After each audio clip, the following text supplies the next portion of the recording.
Wonder how many bracers Thompson's going to get in this matchup. Because I have to imagine, like, he gets 1 or 2 bracers, he just dominates this. Misha staying alive with a healing salve thanks to some nice micro with that Centaur stun.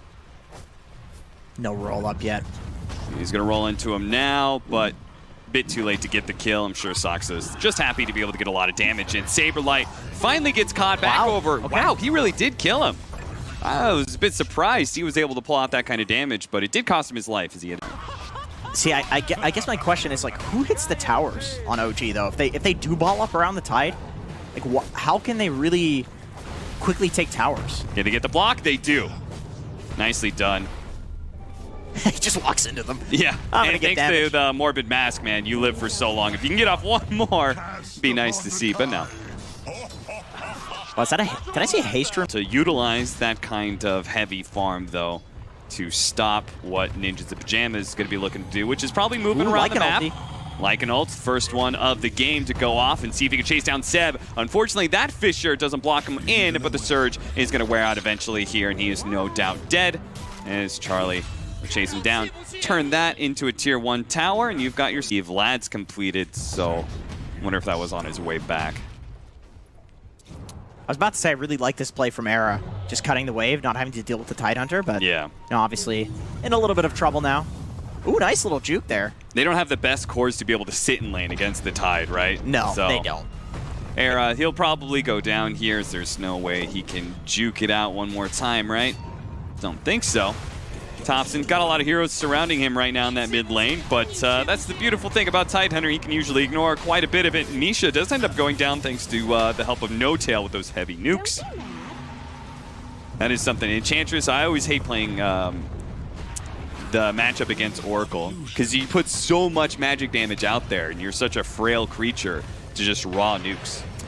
It's true. You need a couple of bracers. At the very least, a range drop to deal with it. Looks like Saberlight used his Supernova just recently. Saberlight goes back into Thompson here and takes a big swing for the Anchor Smash and dies to the Gush follow-up. They do manage to get the kill on the supports here, but it's costing them quite a bit. They really need the secondary kill on Soxa, but Supreme can't block it in. He's going to have to pursue underneath the tier 1, gets the kill. This is the downside of Tidehunter. As these mobile heroes just kind of chase around him, he can't really help out too much, and now he's going to be surrounded by everybody. Does manage to get off an Anchor Smash, and that'll help keep him alive, especially with Relocate of Mid-One coming in, trying to slow down Era. A Gush slows him down even further. He still has a Fissure, though. He's going to bait him in a bit to the Tier 1 tower.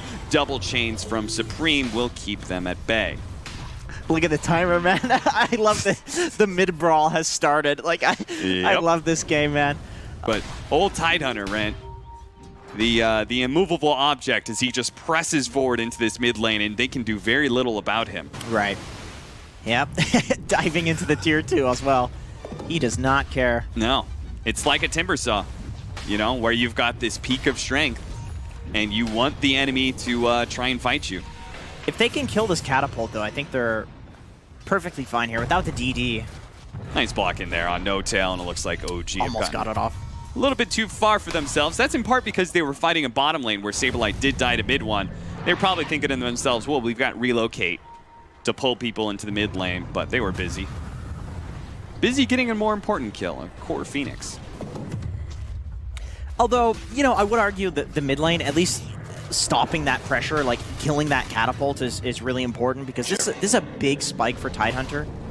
I think, okay, Supreme. Thompson? They're going to try a little bit. The chains instantly dispelled by the maxed out Kraken Shell here. Now he is going to be able to get the Fissure block in, but the Ravage is up as you said. He chooses an Anchor Smash instead. The Surge allows him to get away. That'll help solve some of the mobility problems for a Tidehunter. Soxa, though, his mobility is canceled by Charlie. Now the Ravage going up, but he outruns the Tentacles, and the Necronomicons will eventually kill him. And Thompson, having killed that melee Necronomicon, actually just gets bursted down. The Echo Slam is there to finish the deal, and Ninjas in Pajamas can now, I think with Saberlight a little bit too far away, they've got to just full out retreat from this area. I'm surprised they're still here, man. Fortunately, Charlie, Arrow was in position to be able to break that smoke and even got hit by the stun from Soxa, so Charlie was able to get off his ultimate. Shapeshift down, and OG, you know they're going to make something happen with this. And if they'd gotten a double damage, it would have been the easiest Roshan ever.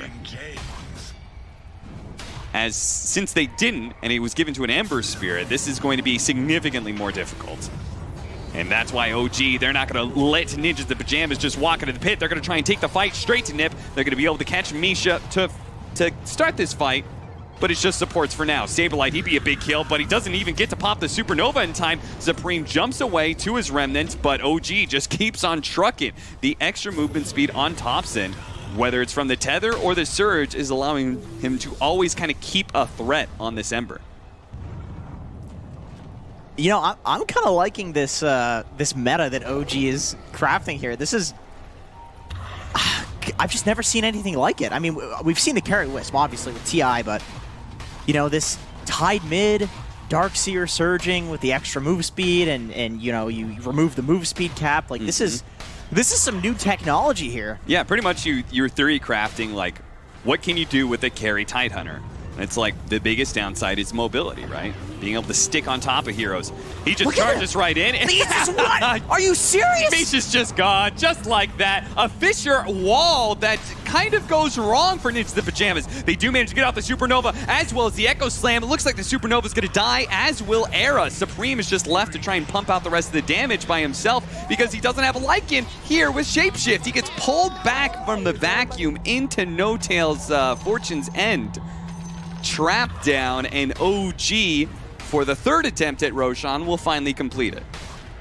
You know what's so interesting about this? It's like, it's almost like the Troll, but you're like a timber saw too. You know, you're not killable. Like, he can just surge in and man up because you don't want to go into Tidehunter. Who would do that? But you have to. He's in your face. Yep. Man. I mean, I doubt it just because it's so... Something. Solar Crest now complete for the Tidehunter, so he's got all the minus armor items he needs. Mid one. He's going to relocate in. They're actually going to pop the Shapeshift here. They have to go for the backline heroes. That's why No-Tail's going to be the first target. He's already dead. Mid one is actually in a bit of trouble here. 3 seconds till he relocates back, so they're going to norm for now and go for the support. Zoxa, what a vacuum pull-in from Seb. Looks really hot, but can they actually chase down the rest of these important heroes? Because even Misha, the squishy 5 position, is getting away. The heal actually brings him back up to near full, and Thompson still on that front line, still ready to fight, but Ninjas the Pajamas, they see that Thompson's perhaps low enough. They actually get the Eul Scepter on the Surge, so Thompson, he's not going anywhere. He's going to be stuck inside the Supernova. Sure, he keeps on dispelling off these stuns, but the damage, it's coming a little bit more from Saberlight, and he could have gotten it. Supreme is there to be able to get it with a slight chain combo that finishes off the Tidehunter and allows them to get away from the myriad of illusions. You know, one thing that NIP has going for them, one big thing, is that the Enchantress can purge the Surge, and so can the Eul Scepter on the Ember Spirit. I think that's a really good pickup here. I mean, especially because you deal with the silence as well. And this IO actually looks pretty squishy now. I don't know what it was, the damage output they were doing. Maybe some of it was Misha with the impetus shots, but so No-Tail, he can play forward like he was doing before because the Ravage is there to assist Era. You can see half his health is gone from one Anchor Smash. If he gets another one, Era's just going to die, and he's get caught up by the rest of OG. So does Misha. Once again, the 2 supports of Ninjas of Pajamas, they do die, but this is still OG kind of... I love that they can die basically doing this one time before, and they continue being so aggressive. Like, I think they have to keep the aggression up here. Oh yeah, no doubt. Because eventually the Ember Spirit gets a bit too big and starts killing a lot of your backline heroes, right? And this is where the Lycan coming into play, goes into the back, tries to go for No-Tail. They actually tried to hit the Meteor Hammer combo with the Supernova, but it wasn't good enough, and the Ravage actually clipped Supreme. He didn't dodge it with a slight or a jump to his Remnant or anything. So that was just an easy kill for Tidehunter to be able to grab, and they didn't have buyback. So now, OG, with their aggression, this second time around, it works for them. They use the Ravage effectively, and now they can just have free reign of Ninjas the Pajamas base. Right, the Ravage, I think, is the really important factor there because it is what allowed them to, number 1, protect No-Tail, and number 2, it covered them while they killed the egg. So he's just making really good use out of the Ravage. I was about to question holding the Ravage because the Eul Scepter came out. Maybe they could have gotten the double kill. But Thompson basically decided clearly he wants to use it defensively. The way that they lost that fight before was by losing the Oracle. And by holding the Ravage, they can't lose the Oracle. Yeah. So, you win the fight, take Rax. Almost. Now, can they actually finish off this melee Rax? It looks like OG feels like it's not worth a try while Ravage is on cooldown. Yeah, now it's But if somebody treads a little bit too far forward, like perhaps Supreme and the rest of his team does, Thompson just rolls up once again, makes Enchantress the target again and again. Supreme using the slide to try and get out. What an Echo Slam from Era as he jumps in, but everybody heals up. The mech comes out, the heals from the Oracle, and it looks like everybody is perfectly fine except for maybe No-Tail, who's still kind of being run down by the Necronomicon units. He does eventually die, but it doesn't really matter. You won the fight, and you're still ready to go for these melee barracks. Charlie's on a mega kill streak and they're losing. This is so sad. I mean, that's just the Lycan versus Tidehunter matchup, though. He can't do anything other than kill the Oracle in these fights. Yeah.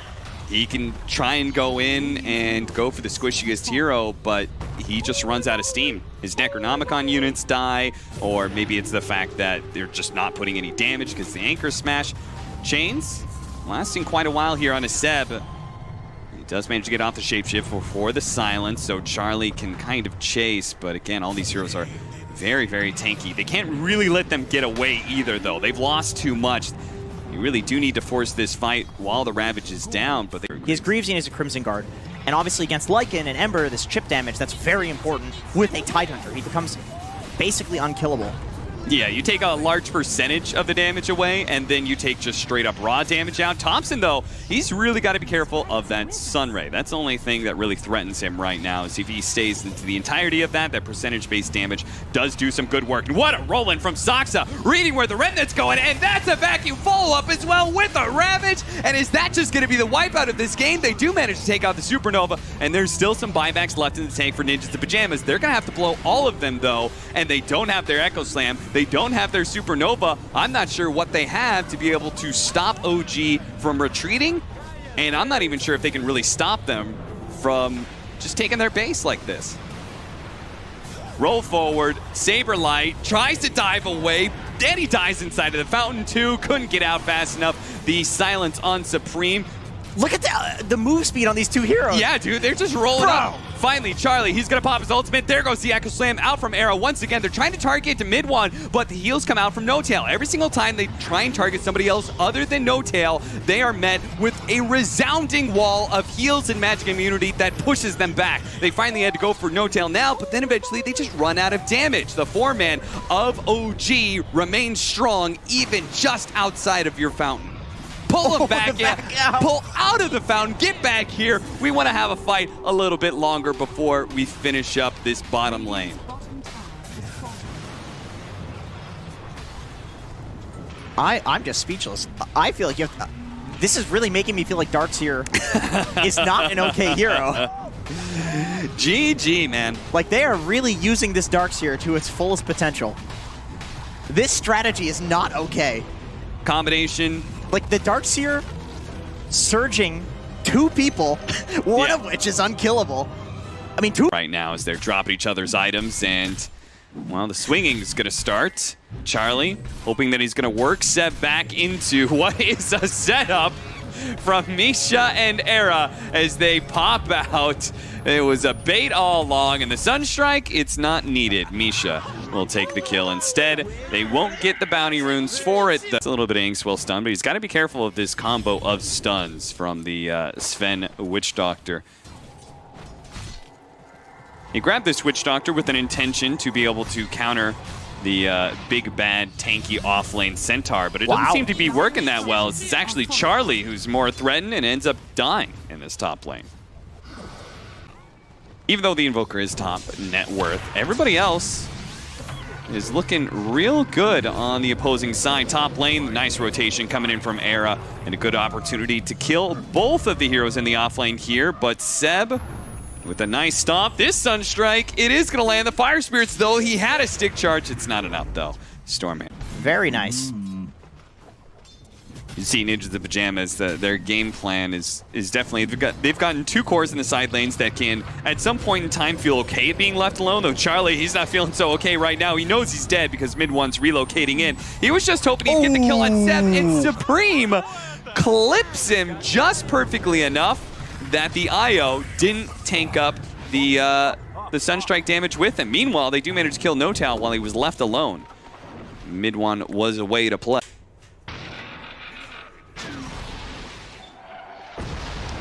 Dropping off a farming ultimate as he knows there is a gank lying in wait thanks to his high ground ward there on the right-hand side. God Strength being popped here just to kill Soxa real quickly. Won't be able to do much past that, though. Thinks it's that important to get it early. Yeah.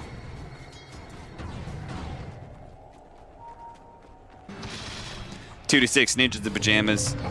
Having, I guess, what could be a better laning phase unless this setup. What a nice double stun combination. Charlie's still tanking up to survive, though. And so it wasn't the big kill on the carry that there's ultimate ready to go, too. But I guess he really thought he was maybe going to be diving a bit. Soxa. Well, he's immediately gone on by Charlie, but multiple TPs coming in from OG. Fortunately, the Soulbind doesn't really latch to anybody else, and Charlie's just going to go straight up for a TP out. It's going to be a close call, but the magic damage is too much for him to handle. Meanwhile, Seb, he gets taken out on the other side of things. Saberlight, though, is going to roll out of his Rolling Thunder soon. They got more heroes closing in. The Invoker is rotated from that mid lane to try and sandwich onto Thompson here, who's still looking to be able to chase down Misha. Throws out and hiding away in the trees, trying to get away from this rocket barrage as best he can. Now Saberlight trying to help out here. Yes, their support is dead, but if Supreme can actually get this kill onto Thompson, it'd be well worth it. And with the help of the Phoenix egg, it's looking like they should be able to get it. Thompson, he actually did a nice play there in turning around and trying to kill Saberlight, knowing he was dead anyway. Unfortunately, his damage just came a bit shy. Notal, removing one of those fire spirits, will stay alive. He'll be okay here. This game. Like, you just, if you don't have Stampede still, Io and Gyrocopter, there's some pretty fast cores. Yeah. They move around the map very quickly, so it's gonna be tough for Ninjas in Pajamas at times to stick onto them. Supreme gonna be caught here by Seb. The blink in, stun with the Inkswell. They just such a potent combo with these blink stunners. As you could see, they didn't even need the extra stun. If he had like 1,000 more HP, he probably still would have died.